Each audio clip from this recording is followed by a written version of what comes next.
IVF ఉచిత సంతాన సాఫల్య చికిత్స శిబిరం మార్చి 1 నుండి 31 వరకు. మాజీ మంత్రి టీడీపీ సీనియర్ నాయకుడు పత్తిపాటి పుల్లారావు కుమారుడు పత్తిపాటి శరత్ను పోలీసులు రిమాండ్కి తరలించారు. వేయని రోడ్లకు ప్రభుత్వం నుండి ఇన్పుట్ ట్యాక్స్ సబ్సిడీ క్రెడిట్ ని పొందినట్లు విచారణలో తేలిందని పోలీసులు చెప్పారు. శరత్ను అర్ధరాత్రి జడ్జి ముందు హాజరుపరిచారు పోలీసులు. ఇరుపక్షాల వాదనలు విన్న న్యాయమూర్తి ప్రాసిక్యూషన్ వాదనలతో ఏకీభవించి 14 రోజుల పాటు రిమాండ్కి తరలించాలని ఆదేశించారు.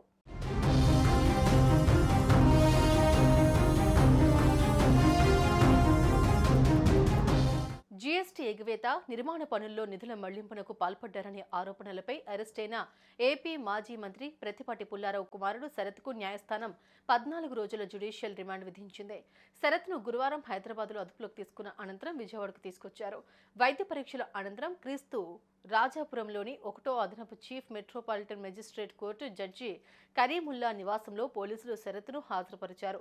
ఇరుపక్షాల వాదనలు విన్న న్యాయమూర్తి ఈ కేసులో 409 సెక్షన్ చెల్లదన్నారు. 469 సెక్షన్ను పరిగణనలోకి తీసుకుని 14 రోజులు జ్యుడిషియల్ రిమాండ్ను విధించారు. అనంతరం పోలీసులు శరత్ను విజయవాడలోని జిల్లా జైలుకు తరలించారు.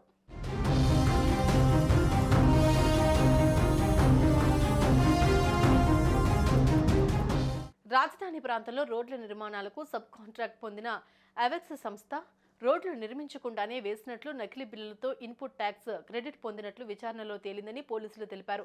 అసలు నిర్మాణాలే చేపట్టిన రోడ్లకు మెటీరియల్ ఢిల్లీలో కొనుగోలు చేసినట్లు దొంగ బిల్లులు పెట్టారని తద్వారా భారీగా లబ్ధి పొందినట్లు పోలీసులు తెలిపారు. మరోవైపు శరత్ అరెస్టుపై టీడీపీ అధినేత చంద్రబాబు స్పందించారు. ప్రభుత్వం మళ్లీ కక్ష సాధింపు చర్యలు ప్రారంభించిందని ఆయన మండిపడ్డారు. అక్రమ అరెస్టుల ద్వారా తెలుగుదేశం అభ్యర్థులను బెదిరించాలని చూస్తోందన్నారు.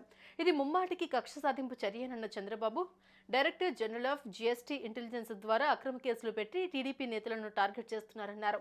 డిఆర్ఐ లక్ష్యం ఏంటని, 3 ఏళ్లుగా వాళ్లు పెట్టిన కేసులేనని, ఎవరెవరిపై కేసులు పెట్టారో ఆ వివరాలు ప్రభుత్వం విడుదల చేయగలదా అంటూ చంద్రబాబు సవాల్ విసిరారు.